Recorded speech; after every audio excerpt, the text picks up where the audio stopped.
सोनाली सागर जाधव राहते सासवडमध्ये। आज आमच्या गावामध्ये जी घटना घडली म्हणजे अल्पवयीन मुलीवर अत्याचार केला गेलाय। राहत्या घरात घुसून तिला मारण्यात आलेला आहे। सातारा जिल्ह्यातील छोटंसं गाव सासपडे आहे। सासपडे गावात शेती वर्ग भरपूर प्रमाणात आहे।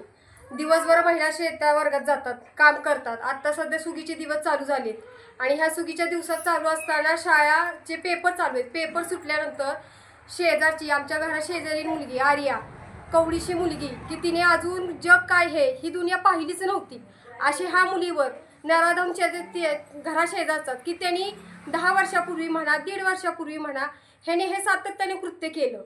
हा कृत्य करणारा नराधम म्हणजे खूप अमानुष व्यक्ती आहे आणि त्यांनी त्यांनी हे सगळं त्याला सगळ्यांनी सपोर्ट केल्यामुळे हा नराधम वाढत गेला।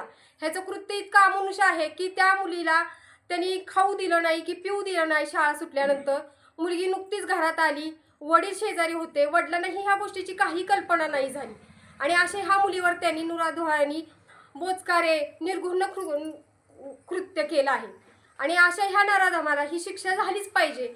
प्रत्येक आता शासकीय प्रशासकीयमध्ये अधिकारी येतात, त्यांचे बढते किती दिवस असतात, 6 महिने ते 7 महिने 8 महिने। तो जाणार, दुसरा येणार, पुन्हा केस बघणार, पुन्हा झाकणार, हा प्रकार नकोय। आज माझी मुलगी नाही तर सगळ्या जमलेल्या महिला आहेत, ह्यांना सगळ्यांना मुली आहेत। आज मुलगी पोटात सुरक्षित नाही, बाहेर सुरक्षित नाही, तर मुलगी सुरक्षित आहे कुठे? का जनता उठत नाही? इंडियाच्या बाहेर जो कायदा चालतो तो आपल्या इंडियात का चालत नाही? का इंडिया कायदा चालू करत नाही? तो जो नराधम अशा कृत्य करतोय त्याला ही जागी शिक्षा का नाही झाली पाहिजे? ही जर का जागी शिक्षा झाली तर आज माझ्या जी गावात घटना घडली ती दुसऱ्या गावात का घडणार नाही? ह्याला काहीतरी छडा लागलाच पाहिजे। जोपर्यंत ह्या गोष्टीला छडा लागत नाही तोपर्यंत आम्ही आमच्या मुली सुरक्षित आहे असं म्हणणार नाही आणि उद्यापासून मुली ही शाळेत पाठवू शकत नाही। आता जो प्रकार आमच्या गावात घडला तो ह्याच्या पाठीमागं पण घडलेला। तर पोलीस सकाळी आम्हाला काय म्हटले की तुम्ही कायद्यानं घ्या, कायदा हातात घेऊ नका, जे काय होईल ते कोर्टात आम्ही म्हणजे जे कोर्ट सांगेल ते तसं करूया, तोपर्यंत आम्ही तुमच्या ताब्यात नराधमाला या देऊ शकत नाही।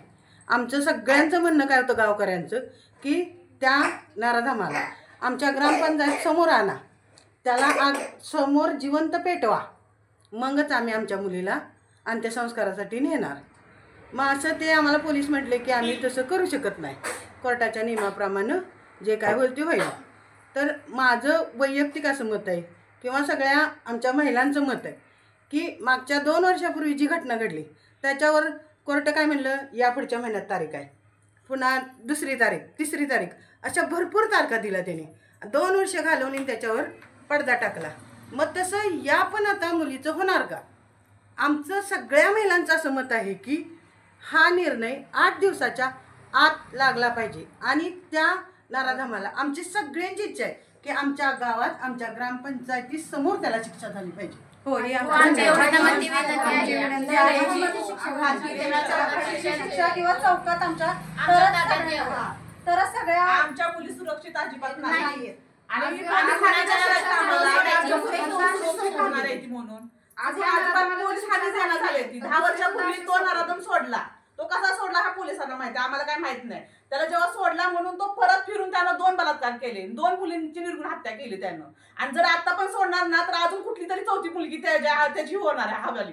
त्यामुळे ना त्याला फाशीची शिक्षा पाहिजे, नाहीतर एन्काउंटर करा सरळ पोलिसांनी। नाहीतर आमच्या गावात आला ना तर आम्ही कोणी सोडणार नाही त्याला जिवंत। सगळी जबाबदारी पोलिसांची आहे, आमची काही नाही। आता हे कृत्य करताना 10 मिनिटं लावली, हे कृत्य करताना त्यांनी 10 मिनिटं लावली किंवा 10 वर्षापूर्वी। मग हा कायदा 10 वर्ष चालू राहिला, कायद्याचा विचार केला त्यांनी, कायद्याचा विचार केला नाही। हे कृत्य त्यांनी 10 मिनिटातच केलं ना, मग त्याला शिक्षा पण ही 10 मिनिटातच झाली पाहिजे। त्याला गावात आहे ना सगळ्यांच्या पुढे शिक्षा दिली ना म्हणजे दुसरं कोणी असा परत विचार करणार नाही, तयार होणार नाही या गावामध्ये। फक्त ह्या गोष्टीला विलंब नकोय। त्याला काय जीव घालणार आणि परत सोडणार पैसे बसले तिच्या प्रेताला, तो सावलीत बसलाय।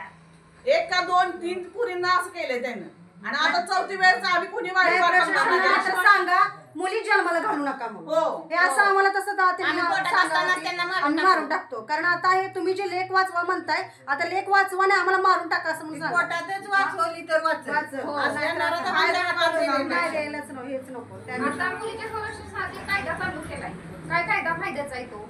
हा? आम्हाला कोण आश्वासन नको घेतंय? आहे, आम्हाला याच्याकडे action action पाहिजे. कोण घेतंय? आम्हाला action पाहिजे आणि आम्हाला न्याय पाहिजे न्याय आम्हाला. पाहिजे आम्हाला. आमची आम्हाला मुलगी न्याय आमच्या हवा. घरी सुरक्षित नाहीये, कसल्याही तर आम्ही परिस्थितीत मुलगी आम्हाला ठेवायची कुठं ते प्रशासन आम्हाला एकदा सांगावं की तुम्ही आमची मुलगी ठेवायची कुठं. आम्ही राहत्या घरात खुल्या घरात हे प्रकरण घडले.